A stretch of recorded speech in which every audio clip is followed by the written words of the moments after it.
പ്രധാനപ്പെട്ട കാര്യമാണ്. പരമാവധി ജമാഅത്തായി തന്നെ പള്ളിയിൽ വന്ന് പുരുഷന്മാര് നിസ്കരിക്കണം. സ്ത്രീകൾക്ക് പുരുഷന്മാർക്കുള്ളതുപോലെ അത്ര ശക്തമായ നിർദ്ദേശം ആ വിഷയത്തിൽ ഇല്ല. വീട്ടിൽ വെച്ച് അവർക്കും ജമാഅത്തായി നിസ്കരിക്കാവുന്നതാണ്. നബി സല്ലല്ലാഹു അലൈഹി വസല്ലം തങ്ങളുടെ ഭാര്യമാരും നബി സല്ലല്ലാഹു അലൈഹി വസല്ലം പെൺകുട്ടികളും അങ്ങനെ നബി സല്ലല്ലാഹു അലൈഹി വസല്ലം തങ്ങളുടെ വീട്ടിലുള്ള സ്ത്രീകൾ ഫമാ അലിംതു മിൻഹുന്ന ഇംറഅതൻ ഖറജത് ഇലാ ശുഹൂദി ജുമുഅത്തിൻ വലാ ഇലാ ജമാഅത്തിൻ ഗൈരിഹാ ഫീ ലൈലിൻ വലാ നഹാർ, രാത്രിയോ പകലോ ഒരൊറ്റ ജമാഅത്തിൽ പങ്കെടുക്കാനോ ജുമുഅക്ക് പങ്കെടുക്കാനോ നബി തങ്ങളുടെ വീട്ടിൽ വെച്ച് ഒരു പെണ്ണും പുറപ്പെട്ടു പോയിട്ടില്ല എന്ന് പറഞ്ഞുകൊണ്ട് മഹാനായ ഇമാം ശാഫഈ റളിയല്ലാഹു അൻഹു പറഞ്ഞു, വലൗ കാന ലഹുന്ന ഫീ ദാലിക ഫളലുൻ അമറൂഹുന്ന ബിഹി. സഹാബികളും അവരുടെ വീട്ടിൽ നിന്ന് സ്ത്രീകളെ ജമാഅത്തിന് വേണ്ടി പറഞ്ഞയച്ചിട്ടില്ല, സമ്മതം കൊടുത്തിട്ടില്ല എന്നിങ്ങനെ വിശദീകരിച്ചിട്ട് പറഞ്ഞു, എന്തെങ്കിലും ഒരു പുണ്യം ജമാഅത്തുകളിൽ പങ്കെടുക്കാൻ സ്ത്രീകൾ പുറപ്പെട്ടു പോകുന്നതിൽ ഉണ്ടെങ്കിൽ നബിയും സഹാബത്തും അതിന് സമ്മതം കൊടുക്കുമായിരുന്നു. അവര് സമ്മതം കൊടുത്തിട്ടില്ല എന്ന് ഇമാം ശാഫഈ റളിയല്ലാഹു അൻഹു പറഞ്ഞു. 4 മദ്ഹബുകളും പരിശുദ്ധ ഖുർആനും ഹദീസും അനുസരിച്ചുള്ളതാണ്.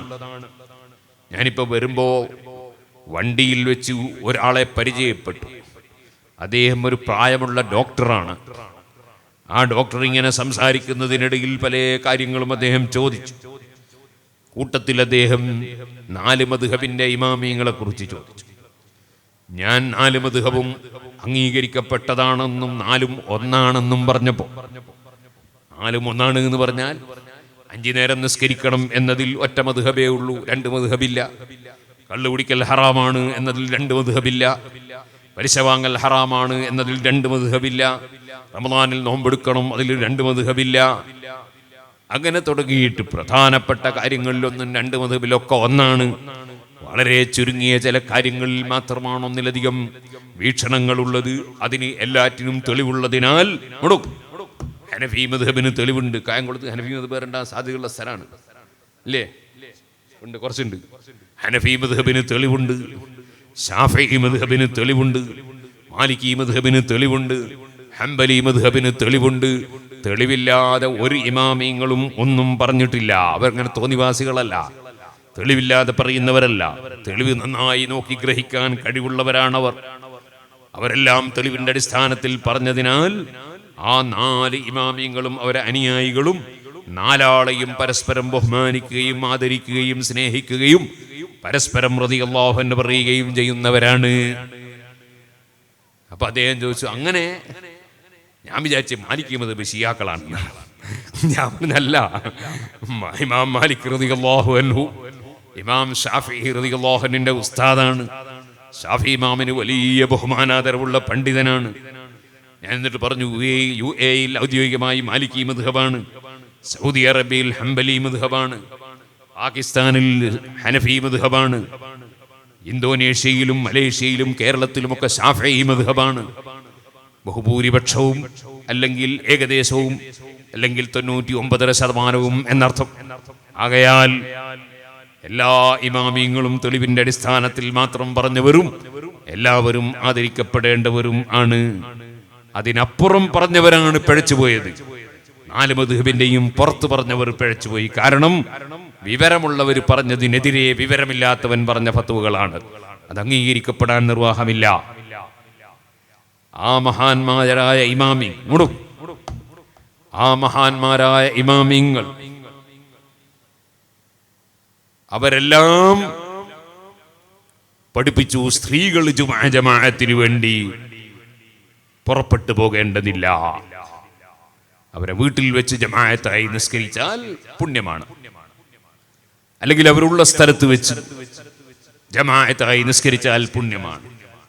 അതേ സമയത്ത് പുരുഷന്മാര് പള്ളികളിലേക്ക് പോയി ജമാഅത്തായി നിസ്കരിക്കണം. അത് വളരെ പ്രധാനപ്പെട്ട പുണ്യകർമ്മമാണ്, അല്ല നിർബന്ധമാണ്. അല്ലെങ്കിൽ ഷർത്താണ്, അല്ലെങ്കിൽ വളരെ പുണ്യമുള്ള പുണ്യകർമ്മമാണ്. പല വീക്ഷണങ്ങളും അതിലുണ്ട്. ജമാഅത്തായി നിസ്കരിക്കണം. നിങ്ങൾ കേട്ടിട്ടില്ലേ, ബഹുമാനപ്പെട്ട അബുൽ ഹസൻ അലിയുൽ ഖർഖാനി റളിയല്ലാഹു അൻഹു പഴയ കാലത്ത് കഴിഞ്ഞുപോയ വലിയ ഒരു പണ്ഡിതനും വലിയുമാണ്. ഇന്ത്യ രാജ്യം, പാകിസ്ഥാനും സിലോണും അതുപോലെ തന്നെ ബംഗ്ലാദേശുമൊക്കെ ഉൾക്കൊള്ളുന്ന വിപുലമായ പൂർവീക ഇന്ത്യ, ആ ഇന്ത്യയിൽ ഭരണം നടത്തിയ മഹ്മൂദ് ഗസ്നി എന്ന് പറയുന്ന ഭരണാധികാരി ഒരു യുദ്ധം നടക്കുമ്പോൾ അദ്ദേഹത്തിന്റെ പട്ടാളം അമ്പേ പരാജയപ്പെടുന്നു. ആ സമയത്ത് അദ്ദേഹം പടച്ച റബ്ബിനോട് ഒരു ദുആ നടത്തി. ആ ദുആ നടത്തിയത് എന്തായിരുന്നു? അബുൽ ഹസൻ അലിയുൽ ഖർഖാനി റളിയല്ലാഹു അൻഹുവിനെ കാണാൻ വേണ്ടി അദ്ദേഹം ജീവിതത്തിൽ ഒരിക്കൽ ആ മഹാൻ അധിവസിക്കുന്ന സ്ഥലത്തേക്ക് പോയിരുന്നു. ഒരു ടെന്റും കെട്ടി പുറത്തിരുന്നിട്ട് രാജാവ് ആ മഹാനെ ഇങ്ങോട്ടേക്ക് വിളിപ്പിച്ചു. വിളിക്കാൻ പോയ ആൾക്ക് അദ്ദേഹം വരാനുള്ള എല്ലാ ഹിക്മത്തുകളും പറഞ്ഞു കൊടുത്തു. പക്ഷേ ആ ഹിക്മത്തുകളൊന്നും ആ മഹാന്റെ മുമ്പിൽ വിലപ്പോയില്ല. പിന്നെ രാജാവ് അദ്ദേഹത്തിന്റെ വീട്ടിലേക്ക് അങ്ങോട്ട് പോകാൻ തീരുമാനിച്ചു. പോകുന്ന സമയത്ത് ഒരു കുതന്ത്രം പയറ്റി. ചെയ്തതെന്താണ്? അദ്ദേഹത്തിന്റെ അടിമ ഇയാസിനെ വിളിച്ച് രാജകീയ വസ്ത്രങ്ങളൊക്കെ അദ്ദേഹത്തിന് കൊടുത്തു. അങ്ങനെ രാജാവിന്റെ വേഷത്തിൽ ഇയാസിനെ വേഷം കെട്ടിച്ചു. ആ ഉറങ്ങിപ്പോന്ന കുട്ടികളൊക്കെ ഒന്ന് തിരിഞ്ഞു പറഞ്ഞു നോക്കിയിട്ട് വിളിച്ചാൽ ഉറങ്ങാൻ വേണ്ടി ആരും കസേരയിൽ ഇരിക്കൂല, അറിയാതെ ഉറങ്ങിപ്പോവാണ്. അവരെ വിളിച്ചാൽ അവർക്ക് വലിയ സന്തോഷം ഉണ്ടാവും. രാജാവിന്റെ എല്ലാ വേഷവും അടിമയായ ഇയാസിനെ ധരിപ്പിച്ചു. എന്നിട്ട് രാജാവ് സാധാരണ വേഷത്തിൽ ബേക്കിൽ നടന്നു, ഇയാസിനെ മുന്നിൽ നടത്തി. മഹാനായ അബുൽ ഹസനുൽ ഖർഖാനി റളിയല്ലാഹു അൻഹുവിന്റെ കൊട്ടാരത്തിലേക്ക് അങ്ങ് ചെന്നു. ഒരുപാട് പരിവാരങ്ങളോടുകൂടി അങ്ങ് ചെന്നു. ഈ ഇയാസ് എന്ന ആള് ഭരണാധികാരിയുടെ വേഷത്തിൽ, രാജാവിന്റെ വേഷത്തിൽ അയാളാണ് ഉള്ളത്. അയാൾ പോയിട്ട് അസ്സലാമു അലൈക്കും. അബുൽ ഹസനുൽ ഖർഖാനി വലൈക്കും അസ്സലാം. അയാൾ വന്നപ്പോൾ എഴുന്നേറ്റതുമില്ല, നിന്നതുമില്ല, ബഹുമാനിച്ചതുമില്ല. സാധാരണ എല്ലാവരും പോലെ രാജാവിന്റെ വേഷത്തിൽ വന്നിട്ട് ഒരു വിലയും വെച്ചില്ല. ശേഷം ആ കൂട്ടത്തിൽ നിന്ന് രാജാവിന്റെ മുഖത്തേക്ക് നോക്കി അദ്ദേഹത്തോട് പറഞ്ഞു, ഇവിടെ ഇരിക്കുന്നു. എൻ്റെ അടുത്തവിടെ ഇരുത്തി രാജാവിനെ. മുമ്പ് കണ്ടിട്ടൊന്നുമില്ല. അവിടെ ഇരുത്തിയതിന് ശേഷം രാജാവ് ആവശ്യപ്പെട്ടു, നിങ്ങൾ എനിക്ക് അബൂ യസീദുൽ ബിസ്താമി റളിയല്ലാഹു അൻഹുവിന്റെ കാര്യം പറഞ്ഞു തരണം. അദ്ദേഹത്തെ അനുസ്മരിച്ചുകൊണ്ട് എന്നോട് സംസാരിക്കണം. അപ്പൊ അബൂ യസീദുൽ ബിസ്താമി എന്ന് പറയുന്ന വലിയ മഹാനായ വലിയാണ്. അബുൽ ഹസൻ അലിയുൽ ഖർഖാനി റളിയല്ലാഹു അൻഹു ഉണ്ടായിരുന്ന നാട്ടിലൂടെ മഹാനവർകൾ ജനിക്കുന്നതിന് മുമ്പ് അബൂ യസീദുൽ ബിസ്താമി റളിയല്ലാഹു അൻഹു നടന്നു പോകുമ്പോൾ ആ പ്രദേശത്തെത്തിയാൽ അവിടെ കുറച്ച് സമയം നിൽക്കുകയും അവിടെ നിന്ന് പടച്ച റബ്ബിനോട് ദുആ ചെയ്യുകയും ചെയ്യുന്ന പതിവുണ്ട്. അതിനെ സംബന്ധിച്ച് ചോദിച്ചപ്പോൾ മഹാനവർകൾ പറഞ്ഞത്, ഇവിടെ ഒരു നല്ല മനുഷ്യൻ വരുന്നതായി എനിക്ക് മണക്കുന്നുണ്ടെന്നാണ്. ആ മനുഷ്യനാണ് അബുൽ ഹസനുൽ ഖർഖാനി റളിയല്ലാഹു അൻഹു. അബൂ യസീദുൽ ബിസ്താമി റളിയല്ലാഹു അൻഹുവിന്റെ ഖബർ എപ്പോഴും പോയി സിയാറത്ത് ചെയ്യുന്ന ആളാണ്. അബൂ യസീദുൽ ബിസ്താമി തങ്ങളെ സംബന്ധിച്ച് ചോദിച്ചപ്പോൾ പറഞ്ഞു, മൻ ഖാല അബൂ യസീദ് റഹിമഹുല്ലാഹ്, അബൂ യസീദ് റഹിമഹുല്ലാഹ് പറഞ്ഞിട്ടുണ്ട്, മൻ റആനി ഫഖദ് നജാ അൻ റുഖ്മിസ് ശഖാവ, എന്നെ ഒരുത്തൻ കണ്ടാൽ പിന്നെ അവൻ ഈമാൻ തെറ്റിപ്പോവില്ല, അവൻ ഒരിക്കലും തന്നെ പരാജിതനാകൂല. പരാജിതൻ എന്ന ലിസ്റ്റിൽ അവൻ ഉണ്ടാവില്ല എന്നെ കണ്ടവൻ. ഇത് പറഞ്ഞപ്പോ രാജാവ് ചോദിച്ചു, അത് കുറച്ച് കൂടിപ്പോയി. പറഞ്ഞത് കുറച്ച് കൂടിപ്പോയി. അതെന്തേ? നബി സല്ലല്ലാഹു അലൈഹി വസല്ലം തങ്ങൾ അബൂജഹൽ കണ്ടിരുന്നു. അബൂലഹബ് കണ്ടിരുന്നിട്ട് അവരൊക്കെ പരാജയപ്പെട്ടു പോയി. അതിനെക്കാളും വലിയ ആളാവൂലല്ലോ അബൂ യസീദുൽ ബിസ്താമി എന്ന് പറഞ്ഞൊരു രാജാവ്. അപ്പോൾ മഹാനായ അബുൽ ഹസൻ അരിയുൽ ഖർഖാനി തങ്ങൾ പറഞ്ഞു, രാജാവേ, നിങ്ങൾക്ക് അവിടെ ഒരു ചെറിയ അബദ്ധം പറ്റിയിട്ടുണ്ട്. അബൂജഹലും അബൂലഹബും അള്ളാന്റെ റസൂലിനെ കണ്ടിട്ടില്ല. അവര് അബ്ദുള്ള പ്രസവിച്ച മുഹമ്മദിനെയാ കണ്ടത്. അവര് അള്ളാഹുവിന്റെ റസൂലിനെ കണ്ടിട്ടില്ല. നിങ്ങൾക്കത് മനസ്സിലാകണോ? നിങ്ങൾ അതറിവില്ലാത്തതുകൊണ്ട് പറഞ്ഞതാണ്. പറഞ്ഞ വാചകം മതമുള്ള വാചകമായിട്ടില്ല.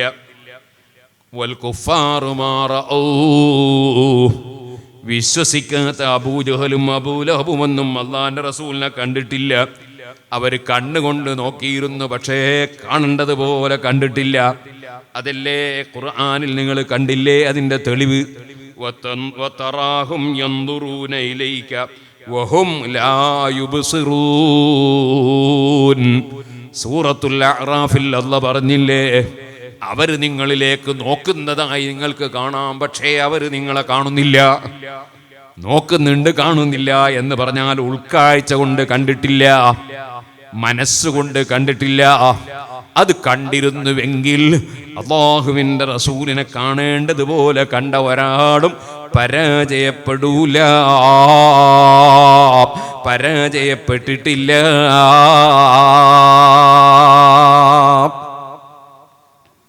അപ്പൊ രാജാവിന് വലിയ ബഹുമാനമായി.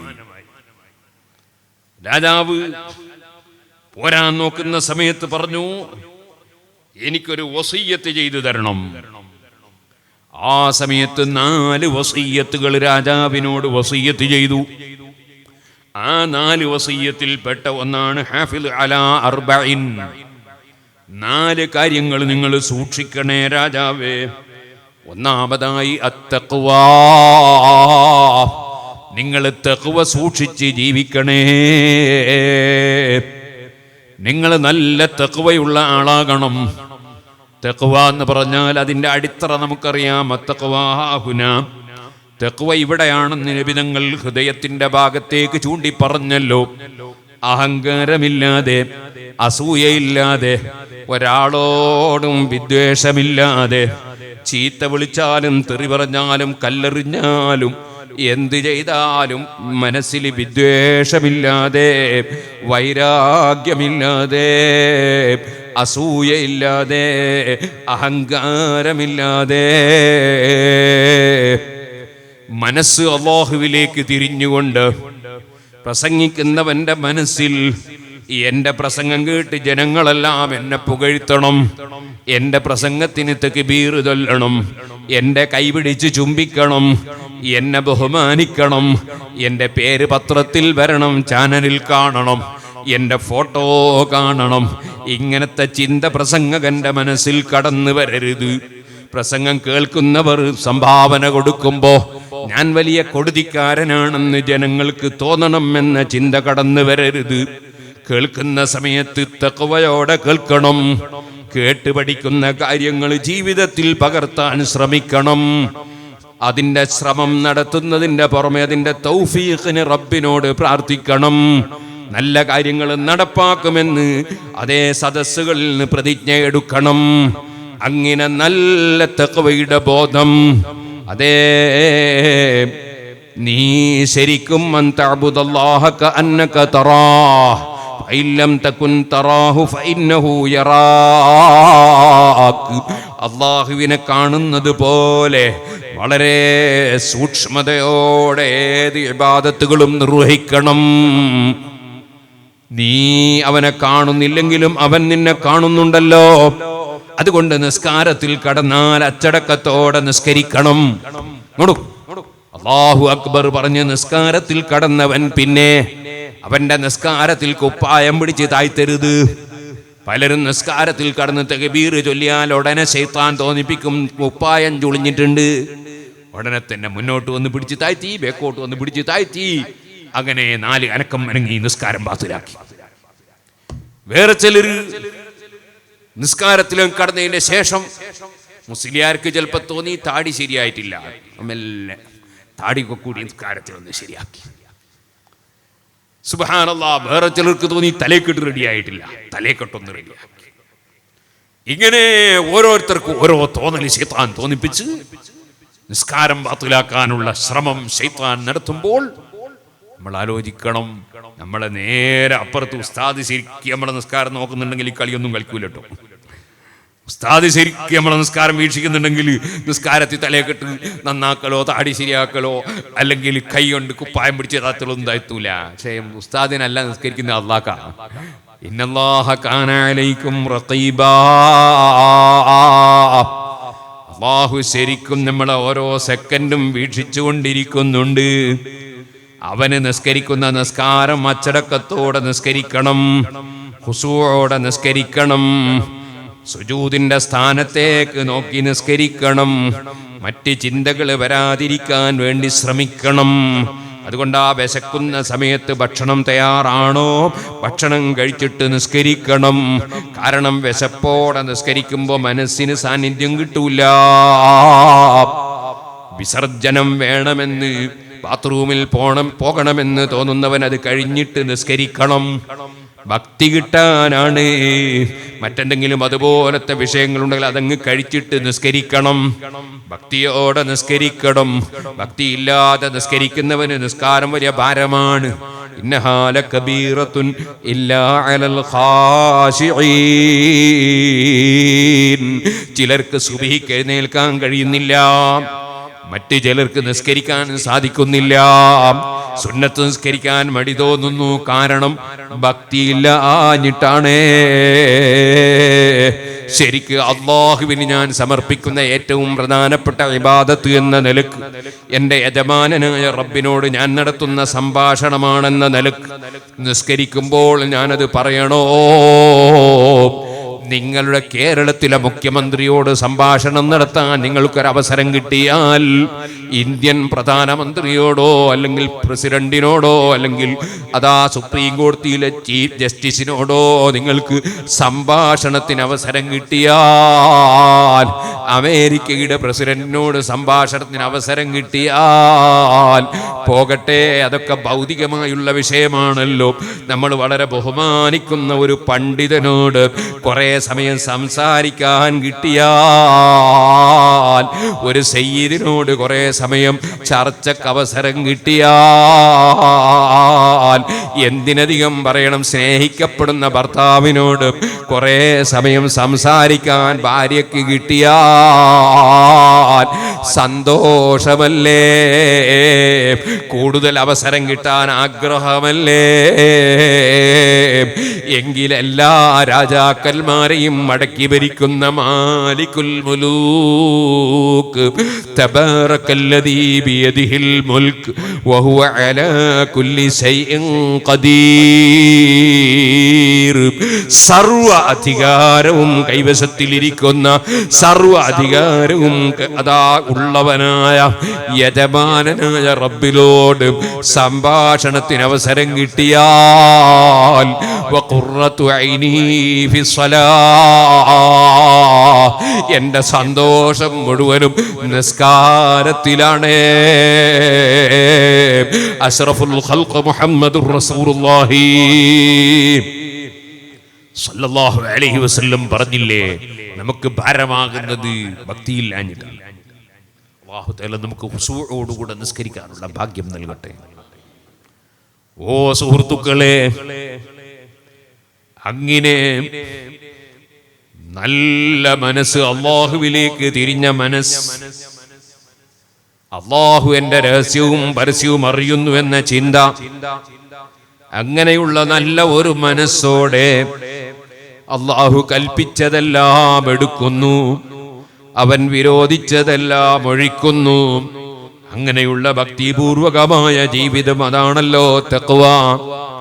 രാജാവിനോട് ശൈഖ് അവറുകളുടെ നിർദ്ദേശം, 4 കാര്യം നിങ്ങൾ സൂക്ഷിക്കണേ. ഒന്നാമത്തത് തഖ്വയാണ്. തഖ്വ വലിയൊരു വിഷയമാണ്. അതെത്രത്തോളം ഉണ്ടോ അത്രത്തോളം സൂക്ഷ്മത ഉണ്ടാവും ജീവിതത്തിൽ. സുബ്ഹാനല്ലാഹ്. എല്ലാവരും എഴുന്നേറ്റ് സ്വലാത്തില്ല. സല്ലല്ലാഹു അലാ മുഹമ്മദ് സല്ലല്ലാഹു അലൈഹി വസല്ലം. അല്ലാഹുമ്മ സല്ലി അലാ മുഹമ്മദ് യാ റബ്ബി സല്ലി അലൈഹി വസല്ലം. ഇരുന്നോളെ, കൂടുതൽ സമയം സംസാരിക്കാൻ കഴിയില്ല, വണ്ടിക്ക് പോകണം. ഇൻഷാ അല്ലാഹ് മുഹമ്മദ് യൂസുഫ് ഖഫീൻ ഇപ്പോൾ നല്ല പ്രാസംഗികന്മാർക്കുണ്ടല്ലോ ഇവിടെ, എല്ലാവർക്കും പ്രസംഗിക്കാമല്ലോ സമയമുണ്ടെങ്കിൽ. ബിസ്മില്ലാ. തഖ്വ ഉണ്ടെങ്കിൽ ആരെ പ്രസംഗം കേൾക്കുന്നതിന് ഒരു വിഷമം ഉണ്ടാവില്ല. ഞാൻ തന്നെ പ്രസംഗിക്കണമെന്നുള്ള ചിന്തയും ഉണ്ടാവില്ല. വലിയൊരു മഹാനോടൊരാൾ എനിക്ക് ദൈവത്തിൻ്റെ പ്രവർത്തനം എന്ന നിലക്ക് നല്ല കാര്യങ്ങളൊക്കെ ഉപദേശിച്ച് പ്രസംഗിക്കണം, വയത് പറയണമെന്ന് ആഗ്രഹമുണ്ട്. ഒരു പറഞ്ഞ് കുഴപ്പമൊന്നുമില്ല, പക്ഷേ വേറെ ഒരാൾ അതേ ഡ്യൂട്ടി എടുക്കുന്നുണ്ടെങ്കിൽ അത് അയാളെ കൊണ്ട് തന്നെ നടക്കുമെങ്കിൽ ഞാൻ വേണ്ടാലോ എന്ന് ചിന്തിക്കാനുള്ളൊരു മനസ്സ് നിൽക്കണ്ടേ, കുഴപ്പമൊന്നുമില്ല. അപ്പോൾ അതല്ല എനിക്ക് തന്നെ ആക്കണമെന്നില്ല. അപ്പം അതിൻ്റെ ഉള്ളിൽ എന്തോ ഒരു സ്ഥാനമാനം ചിന്ത ഉണ്ടെന്നാണ് തോന്നുന്നത് എന്ന് പറഞ്ഞു. അതുണ്ടാകാൻ പാടില്ല. അള്ളാഹുവിൻ്റെ പൊരുത്തത്തിന് വേണ്ടി മാത്രം. അതാണ് മഹാന്മാരെ സ്ഥിതിവിശേഷം. ഇമാം അബൂ ഹനീഫത്തുൽ കൂഫി റളിയല്ലാഹു അൻഹു മഹാനവറുകളുടെ ദർസിലൊരു മുതഅല്ലിം വന്നു. തഖ്വയുടെ ഒരു ചെറിയ മോഡലാ പറയും. മുഹമ്മദ് ഇബ്നുൽ ഹസൻ എന്നാണ് കുട്ടിയുടെ പേര്.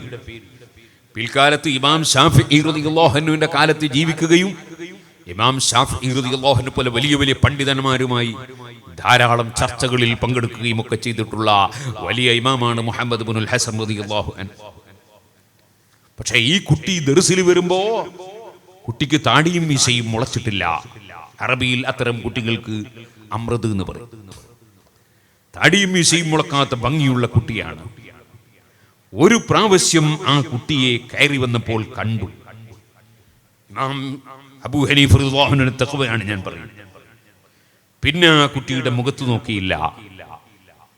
പഠിപ്പിക്കേണ്ട ആവശ്യത്തിനു വേണ്ടി അത്തരം കുട്ടികളുടെ മുഖത്ത് നോക്കുന്നത് അനുവദനീയമാണെന്ന് പറഞ്ഞ പണ്ഡിതന്മാരുണ്ട് എന്ന് ഇമാം നവവി റഹിമഹുല്ലാഹ് രേഖപ്പെടുത്തിയിട്ടുണ്ട്. പക്ഷേ അബൂ ഹനീഫ റളിയല്ലാഹു അൻഹു തഖ്വ അതിന്റെയും അപ്പുറമാണ്. പഠിപ്പിക്കേണ്ട ആവശ്യത്തിനും ഞാൻ ആ കുട്ടിയുടെ മുഖത്ത് നോക്കുന്നില്ല. പിന്നെ എങ്ങനെ പഠിപ്പിച്ചത്? ഒരു തൂണിന്റെ മറുവശത്തിരുത്തി ആ കുട്ടിയെ, എന്നിട്ട് ക്ലാസ് എടുത്തു. എന്തിന്? താടിയും മീശയും മുളക്കാത്ത ഈ കുട്ടിയുടെ മുഖത്ത് കണ്ണുപെട്ടു പോകാതിരിക്കാൻ വേണ്ടി തൂണിന്റെ അപ്പുറത്തിരുത്തി ക്ലാസ് എടുത്തു. കുറച്ചു കാലം അങ്ങനെ കഴിഞ്ഞു.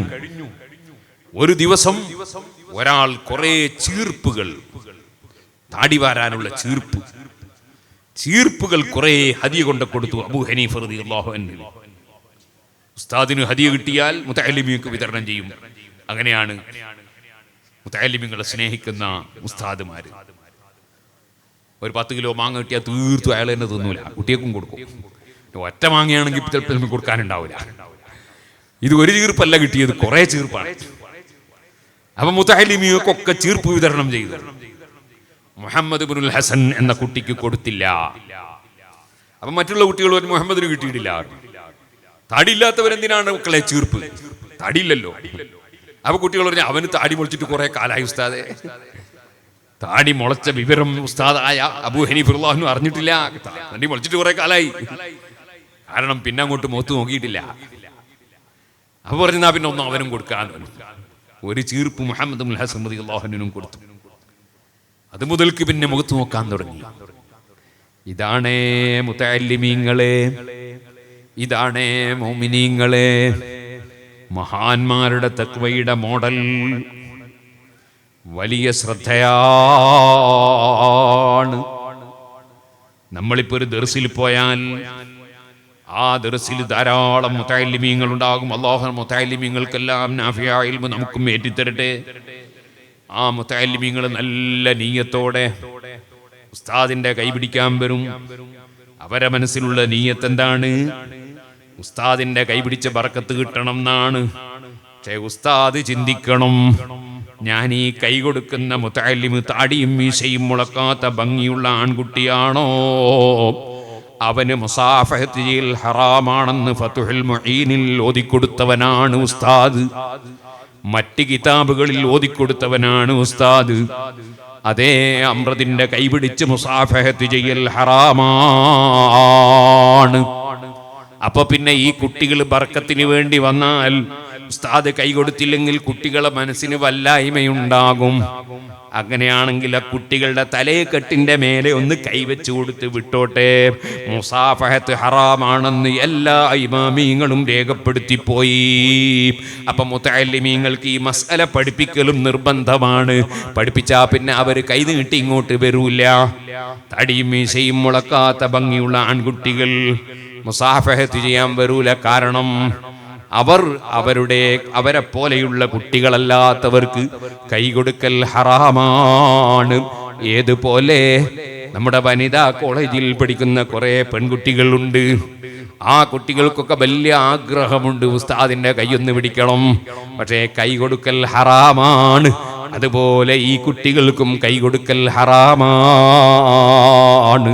അബൂ ഹനീഫ തങ്ങൾ ആ ഹറാമ് മാത്രമല്ല ചിന്തിച്ചത്, അതിൻ്റെയും അപ്പുറം ചിന്തിച്ച് മുഖത്ത് തന്നെ നോക്കിയില്ല. അപ്പോൾ തെറ്റ് വന്നു പോകുന്നത് പേടിച്ചിട്ട് തെറ്റ് അല്ലാത്തതും കൂടി കൈയൊഴിക്കുന്ന സ്വഭാവം, അതാണ് പരിപൂർണ മുത്തഖീങ്ങളുടെ സ്വഭാവം. അല്ലാഹു അവരുടെ ബറക്കത്ത് കൊണ്ട് നമ്മുടെ ജീവിതത്തിൽ വല്ല അപാകതകളും വന്നുപോയെങ്കിൽ നമുക്ക് മാപ്പ് നൽകട്ടെ.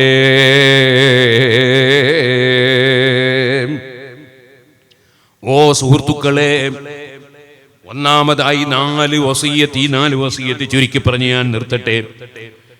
മഹമൂദ് ഖസ്രി എന്ന് പറയുന്ന ഭരണാധികാരിക്ക് ബഹുമാനപ്പെട്ട അബുൽ ഹസൻ ഖർഖാനി തങ്ങൾ പറഞ്ഞു കൊടുക്കുന്ന വസിയത്ത്, ഒന്നാമതായി ഭക്തിയോടെ, സൂക്ഷ്മതയോടെ, തഖ്വയോടെ ജീവിക്കണേ. ഇപ്പോൾ കോളേജുകളും മദ്രസകളും ദർസുകളുമൊക്കെ ആരംഭിച്ചു തുടങ്ങിയിട്ടുള്ള സമയമാണ്. ഞാൻ എൻ്റെ പ്രിയപ്പെട്ട മുതഅല്ലിമീങ്ങളോട് പറയുകയാണ്, സൂക്ഷ്മതയോടെ ജീവിച്ച് പഠിക്കണം. പള്ളിയിൽ നിന്ന് ഇറങ്ങുമ്പോൾ വേറൊരുത്തൻ്റെ ചെരുപ്പും ചവിട്ടിയിട്ട് റൂമിലേക്ക് പോകരുത്. അവനവൻ്റെ ചെരുപ്പേ ചവിട്ടാം. അതേതായാലും ദർസിലെ വേറൊരു മുതഅല്ലിമിൻ്റെതായിരിക്കും. അവനോട് ചോദിച്ച് സമ്മതം വാങ്ങാതെ അവൻ്റെ ചെരുപ്പ് കിട്ടാൻ പറ്റും. നമ്മളെ ചെരുപ്പ് തന്നെ ചവിട്ടണം. അതിന് നമ്മളെ ചെരുപ്പ് കാണുന്നില്ല ഉസ്താദെ, എന്നാ ചെരുപ്പ് ചവിട്ടാണ്ട് പോകണം.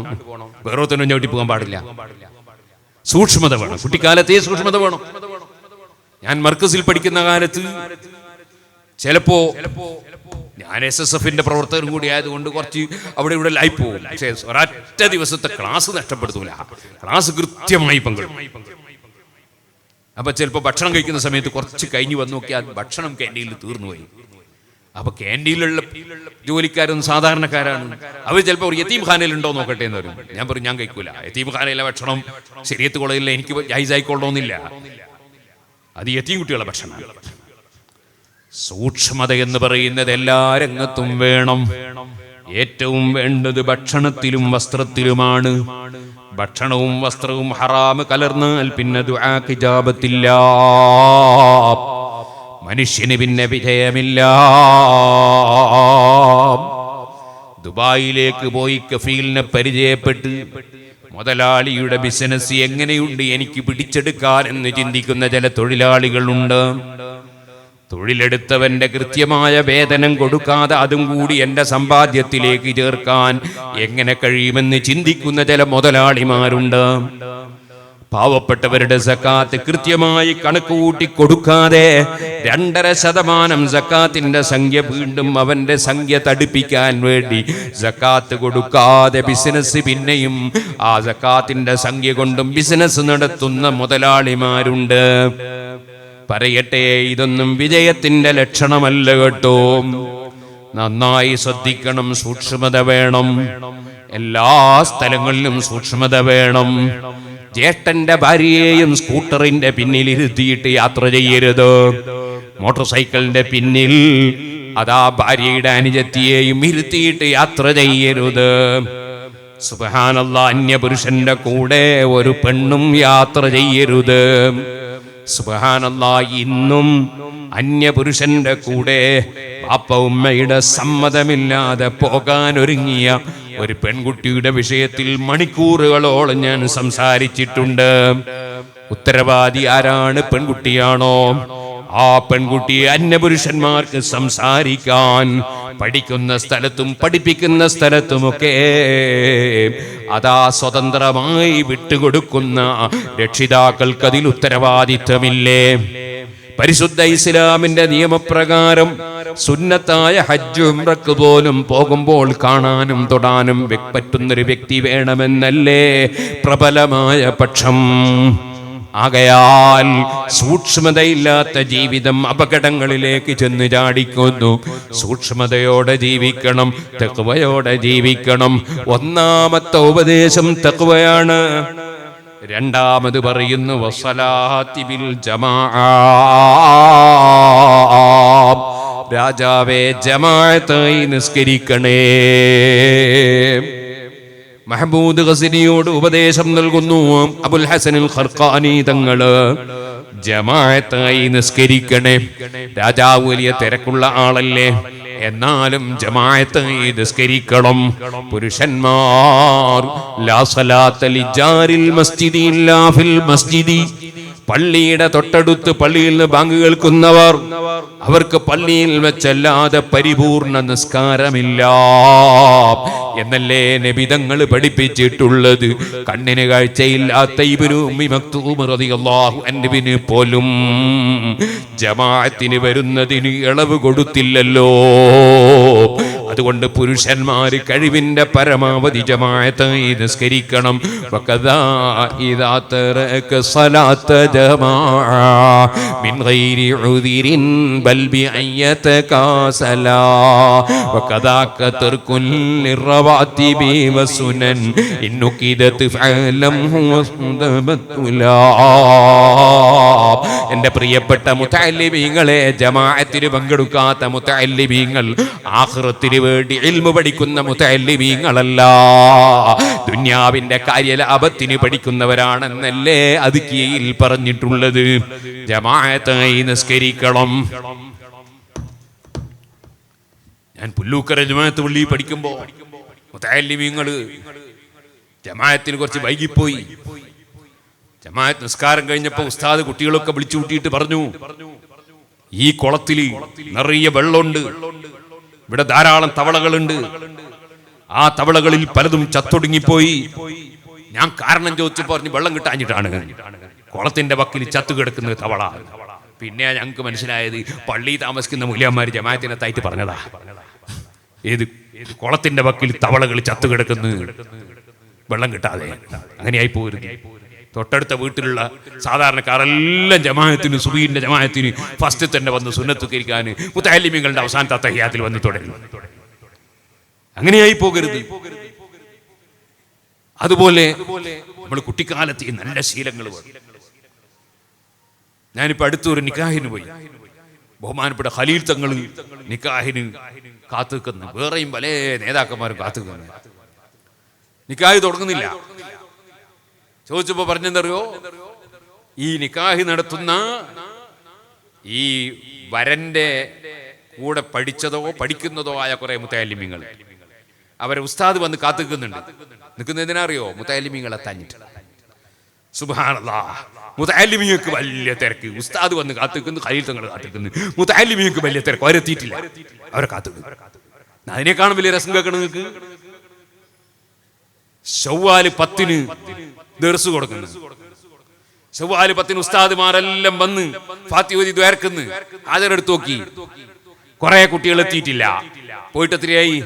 പോയിട്ട് 1 മാസവും 25 ദിവസവും 20 ദിവസമൊക്കെ ആയി. മുതഅല്ലിമീങ്ങൾ എത്തിയിട്ടില്ല. പിന്നെ അങ്ങനെ 2ാമത്തെ ദിവസം, 3ാമത്തെ ദിവസം, 4ാമത്തെ ദിവസം ഇങ്ങനെ ഈ മഴ പെയ്താ പിന്നുണ്ടല്ലോ ഇലയമന്നിറ്റുന്ന പോലെ ഓരോന്നോരോന്ന് ഇറ്റിങ്ങനെ വീഴും. മുതഅല്ലിമീങ്ങൾക്ക് ഭയങ്കര തിരക്ക്. ഉസ്താദുമാര് നേരത്തെ വന്ന് ദർസിലൊക്കെ കാത്തുനിന്നു. പല സ്ഥലത്തും അങ്ങനല്ലേ അനുഭവം ഉണ്ടായാല്. ഞാൻ ഇക്കൊല്ലം പാസ്സാക്കിയ ഒരൊറ്റൊന്നിനെ എടുക്കൂല, അന്ന് വരാത്ത ഒരൊറ്റൊന്നിനെ എടുക്കൂല. വാപ്പ വന്നിട്ട് ഇനിമേൽ ഇങ്ങനെ ഉണ്ടാവില്ല എന്ന് എഴുതി തന്നാലേ എടുക്കുള്ളൂ എന്ന് പാസ്സാക്കി. നമുക്കൊന്ന് നോക്കാലോ മുതഅല്ലിമീങ്ങളെ നല്ല നിൽക്കുന്ന കൊണ്ടുപോകാൻ പറ്റുമോ. ഒരു തങ്ങളായ ഉസ്താദ് കർണാടക എന്നെ വിളിച്ച് എന്നോട് പറഞ്ഞു, ഉസ്താദെ ഈ വരുന്നതിന് ഒരുപാട് ബുദ്ധിമുട്ടുണ്ട്, ഇനി ഒരിക്കലും അങ്ങനെ ഉണ്ടാവില്ല. ഞാൻ പറഞ്ഞു, ഞങ്ങൾക്കൊന്നും തിരക്കൂല, ഞങ്ങളെ കുട്ടികൾക്ക് മാത്രം തിരക്ക്. അപ്പൊ ഈ തങ്ങളോട് ഇങ്ങനെ തന്നെയാണ് വേണ്ടത്. ബാപ്പ ഇങ്ങനെ തന്നെയാണ്, സ്ട്രിക്റ്റിലായിട്ടാണ് വേണ്ടത്. അത് രക്ഷിതാക്കൾക്ക് താല്പര്യമാണ്. പക്ഷെ അത് ഓർമ്മിപ്പിച്ചു കൊടുക്കണം, ഓർമ്മിപ്പിച്ചു കൊടുത്താൽ മുഅ്മിനീങ്ങൾക്ക് ഫലം ചെയ്യും. എന്നെ ഓർമ്മിക്കുന്നത് മുദ്രീസന്മാർക്കും ഫലം ചെയ്യും, പാപ്പാക്കും ഫലം ചെയ്യും. അപ്പോൾ വാപ്പയമ്മൊക്കെ ചോദിക്കും, എപ്പാ തുറക്കുന്നത്, എന്താ പോകാത്തതെന്നൊക്കെ ചോദിക്കണമെങ്കിൽ ഓർമ്മിക്കണ്ടേ? ഓ സുഹൃത്തുക്കളെ, മുതഅല്ലിമീങ്ങളാണ് നമ്മുടെ ദീനിന്റെ അടുത്ത ഭാവിയിലെ കാവൽക്കാർ. അവര് നന്നായി ഇൽമു പഠിക്കണം. അവര് ടെലിഫോണിൽ വാട്സപ്പ് നോക്കി ഇരുന്നാൽ പറ്റൂല. അതുകൊണ്ട് തന്നെ പഠന സമയത്ത് ഫോൺ ഉപയോഗിക്കുന്നത് വിരോധിക്കണം. സർവ്വ ദർസിലും സർവ്വ കോളേജിലും മദ്രസയിലും വിരോധിക്കണം. മുതഅല്ലിമീങ്ങൾ ഇൽമുമായി ബന്ധപ്പെടണം. ഫോൺ ഉപയോഗിക്കാൻ പ്രത്യേക സമയം വേണമെങ്കിൽ കൊടുക്കാം. അങ്ങനെയല്ലേ ഭൗതിക കോളേജുകൾ മുഴുവനും അങ്ങനെയല്ലേ? മെഡിക്കൽ കോളേജിലും എഞ്ചിനീയറിംഗ് കോളേജിലൊക്കെ അങ്ങനെയല്ലേ? അതിന്റെ ഇഖ്ലാസെങ്കിലും അല്ലാഹുവിന്റെ ദീന് പഠിക്കുന്ന സ്ഥാപനങ്ങൾക്കും ഉണ്ടാകണ്ടേ? ഇരിക്കട്ടെ, ഞാൻ അതിലേക്ക് വിശദമായി കടക്കുന്നില്ല. വസ്സലാത്തി ബിൽ ജമാഅത്തായി നിസ്കരിക്കണം. പിന്നെ രാജാവേ വസ്സഹാബത്തി, ഔദാര്യ മനസ്സ് വേണം. പാവപ്പെട്ടവരെ സഹായിക്കണം, സാന്ത്വന പ്രവർത്തനം നടത്തണം. അൽഹംദുലില്ലാഹ്, അഹ്ലുസുന്നത്തി വൽ ജമാഅത്തിന്റെ സംഘടന കേരള മുസ്ലിം ജമാഅത്ത് മഹാനായ ശൈഖുനാ സുൽത്താനുൽ ഉലമ ചെയർമാനായി പ്രസിഡന്റായി സയ്യിദ് ഖലീൽ ഇബ്രാഹിമുൽ ഖലീൽ ബുഖാരി തങ്ങൾ ജനറൽ സെക്രട്ടറിയായി പ്രവർത്തിക്കുന്ന അഹ്ലുസുന്നത്തി വൽ ജമാഅത്തിന്റെ കേരളത്തിലെ അന്തസ്സുറ്റ സംഘടന കേരള മുസ്ലിം ജമാഅത്ത്. അതിന്റെ കീഴിൽ SYS, അതിന്റെ കീഴിൽ SSF, അങ്ങനെ തുടങ്ങിയിട്ട് നമ്മുടെ SMA അടക്കം നമ്മുടെ മുഅല്ലിം മാനേജ്മെന്റ് അസോസിയേഷൻ അടക്കം നമ്മുടെ മുഅല്ലിമീങ്ങളുടെ സംഘടനയായ സുന്നി ജമിയത്തുൽ മുഅല്ലിമീൻ അടക്കം, ഞാൻ പറയട്ടെ, നമ്മുടെ പള്ളി മദ്രസ കമ്മിറ്റികള്, നമ്മുടെ സ്ഥാപനങ്ങളുടെ കമ്മിറ്റികള് എല്ലാം പരമാവധി സാന്ത്വന പ്രവർത്തന രംഗത്ത് സജീവമാകുന്നു. ആകേണ്ടതല്ലേ? ഞാൻ ഇന്ന് നാദാപുരം സോണിൽ നമ്മുടെ SYSന്റെ പ്രവർത്തകന്മാർ 82ഓളം രോഗികളുടെ വീട്ടിൽ ചെന്ന് അവർക്ക് പരിചരണം കൊടുക്കുന്നു. അതിനുവേണ്ടി ഒരു വാഹനം, ആ പരിചരണത്തിന് സിസ്റ്റർമാരെയും കൂട്ടിയിട്ട് പോകുന്നു. വളണ്ടിയർമാർ കുളിപ്പിക്കേണ്ടവരെ കുളിപ്പിക്കുന്നു, വസ്ത്രമണിയിക്കേണ്ടവരെ അണിയിക്കുന്നു, എല്ലാ നിലക്കും കാര്യങ്ങൾ ചെയ്യുന്നു. അങ്ങനെ ഓരോ സോണിലും വളരെ സജീവമായി പ്രവർത്തിക്കുന്നു. ഇത് നമ്മുടെ സംഘടനാ പ്രവർത്തനത്തിന്റെ മഹത്വമാണ്, നമ്മുടെ സംഘടനാ പ്രവർത്തനത്തിന്റെ ഫലമാണ്. അതുകൊണ്ട് പറയട്ടെ, എല്ലാ സ്ഥലത്തും കേരള മുസ്ലിം ജമാഅത്തിന്റെ യൂണിറ്റുകൾ ഉണ്ടാകണം, SYSന്റെ യൂണിറ്റുകൾ ഉണ്ടാകണം, SSFന്റെ യൂണിറ്റുകൾ ഉണ്ടാകണം. സംഘടിച്ച് പ്രവർത്തിക്കുമ്പോൾ നമുക്ക് ഒരുപാട് കാര്യങ്ങൾ ചെയ്യാൻ കഴിയും. സിറാജുൽ ഹുദയുടെ 25ാം വാർഷികത്തോടനുബന്ധിച്ച് 25 വീടുകൾ നിർമ്മിച്ചു കൊടുത്തു. എല്ലാ ജില്ലയിലും, തിരുവനന്തപുരത്തും കൊല്ലത്തും ആലപ്പുഴയിലും എല്ലാ ജില്ലയിലും ഓരോ വീട് നിർമ്മിച്ചു കൊടുത്തു. ഞാൻ പറയട്ടെ, ഏകദേശവും ഉദ്ഘാടനമായി, ചിലത് ഉദ്ഘാടനത്തിന് ബാക്കിയുണ്ട്. സേവനമാണ്. ദാറുൽ ഖൈറുകൾ ആയിരക്കണക്കിന് നിർമ്മിച്ചു കൊടുക്കുകയാണ്. ഞാൻ ഇവിടെ വന്നപ്പോൾ മഹാനായ അബൂബക്കർ ഉസ്താദിന്റെ അനുസ്മരണത്തോടനുബന്ധിച്ച് കഴിഞ്ഞ വർഷം ഒരു പാവപ്പെട്ടവന് വീട് വെച്ചു കൊടുക്കാൻ തീരുമാനിച്ച് ആരംഭിച്ചെങ്കിലും പൂർത്തിയായില്ല എന്നാരോ ഒരാൾ എന്നോട് പറഞ്ഞു.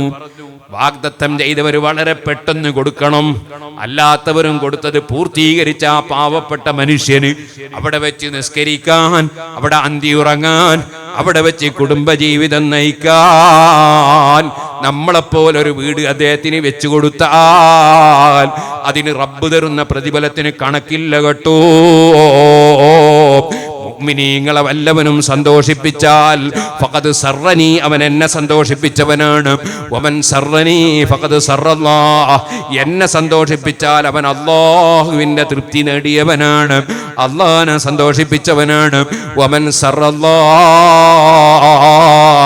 അല്ലാഹുവിന്റെ തൃപ്തി നേടിയാൽ അദ്ഖലഹുൽ ജന്ന, അവനെ അല്ലാഹു സ്വർഗ്ഗത്തിൽ കടത്തുന്നതാണ്. മുഹമ്മദുർ റസൂലുള്ളാഹി സല്ലല്ലാഹു അലൈഹി വസല്ലം തങ്ങളുടെ വസിയ്യത്താണ്.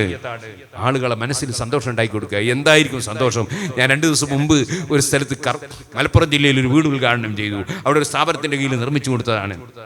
എന്താണ് അദ്ദേഹത്തിന്റെ സന്തോഷം? ആ പാവപ്പെട്ടവന്റെ സന്തോഷം സ്വർഗത്ത് കിടക്കാനുള്ള വഴിയാണ്. എല്ലാവരും സഹകരിക്കണം. ഞാൻ എൻ്റെ വാക്കുകൾ ചുരുക്കുകയാണ്. വസ്സഫഖതി അലാ ഖൽഖില്ലാ. നാലാമത്തെ ഉപദേശം, സൃഷ്ടികളോട് നല്ല അലിവ് വേണം. സൃഷ്ടികളോട് അലിവ് വേണം. എല്ലാ സൃഷ്ടികളോടും. ഒരു പൂച്ചയെ പോലും പിടിച്ച് കെട്ടിയിടാൻ പാടില്ല, ഒരു കോഴിയെ പോലും വേദനിപ്പിക്കാൻ പാടില്ല. എല്ലാ സൃഷ്ടികളോടും അലിവ് വേണം. പ്രത്യേകിച്ച് ഞാൻ പറയാണ്, ഇവിടെ ഒന്നും പിന്നെ അങ്ങനത്തെ ദുസ്വഭാവം ഉണ്ടാവില്ല, എന്നാലും ഒറ്റ വാക്കിൽ പറയാണ്, മകന്റെ ഭാര്യമാരോട് നല്ല അലിവ് വേണം. ആർക്ക്? ഈ മകന്റെ ഉമ്മാക്ക്.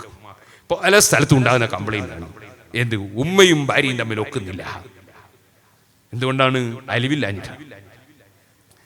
എല്ലാ സൃഷ്ടികളോടും അലിവ് വേണം. സുഹൃത്തുക്കളെ, അങ്ങനെ നല്ല തഖ്വയോടുകൂടെ ജീവിക്കണം. ഈ 4 വസിയ്യത്ത് പറഞ്ഞപ്പോൾ രാജാവ് പറഞ്ഞു, എനിക്ക് വേണ്ടി പ്രാർത്ഥിക്കണേ. ലൈറ്റ് ഇല്ല അല്ലേ? ലൈറ്റ് ഇല്ല, കൃത്യമാണ്. ഇപ്പൊ നിർത്താം. എനിക്ക് വേണ്ടി പ്രാർത്ഥിക്കണേ എന്ന് പറഞ്ഞപ്പോ രാജാവിനോട് പറഞ്ഞു, എപ്പോഴും നിങ്ങൾക്ക് ഞാൻ പ്രാർത്ഥിക്കാറുണ്ട്, അല്ലാഹുമ്മ ഗ്ഫിറിൽ മുഅ്മിനീന വൽ മുഅ്മിനാത്ത്. ഈമാനുള്ളവർക്ക് പ്രാർത്ഥിക്കുമ്പോൾ നിങ്ങളതിൽ ഉൾപ്പെടും എന്നുള്ള കാര്യം ഉറപ്പല്ലേ? അപ്പൊ പറഞ്ഞു, അതുപോരാ, എനിക്ക് പ്രൈവറ്റ് പ്രത്യേകം ഒരു ദുആ വേണം. അപ്പൊ ദുആ ചെയ്ത് കൊടുത്തു, അല്ലാഹുമ്മ ജഅൽ ആഖിബത മഹ്മൂദാ. മഹ്മൂദ് രാജാവിന്റെ ആഖിബത്ത് മഹ്മൂദത്താക്കണേ, സ്തുത്യർഹമാക്കണേ. പിരിഞ്ഞു പോരുമ്പോ പറഞ്ഞു, എനിക്ക് ഓർമ്മക്കൊരു എനിക്കെന്തെങ്കിലും തരണം. കുപ്പായം അഴിച്ചു കൊടുത്തു. ആ കുപ്പായം മഹ്മൂദ് രാജാവ് ബറക്കത്തിന് സൂക്ഷിച്ചു വെച്ചു. അങ്ങനെ വലിയ യുദ്ധം നടക്കുമ്പോ, സൈന്യം പരാജയപ്പെടുമ്പോൾ ഈ കുപ്പായവും എടുത്തിട്ട് ഒരൊറ്റ ദുആ, ഇലാഹി ബിഹുർമതി സാഹിബി ഹാദൽ ഖമീസി അസ്അലുക അൻ തൻസുറ ജൈസനാ. ഈ കുപ്പായത്തിന്റെ വക്താവിന്റെ ബറക്കത്ത് കൊണ്ട് അല്ലാഹുവേ ഞങ്ങളെ സൈന്യത്തെ വിജയിപ്പിക്കണേ. ദുആ ചെയ്ത് തീരുമ്പോൾ അതാ അഫ്ഗാനിസ്ഥാനിന്റെ ഭാഗത്ത് നിന്നൊരു കാറ്റ് വരുന്നു. അതോടെ ഇരുട്ട് നിറയുന്നു.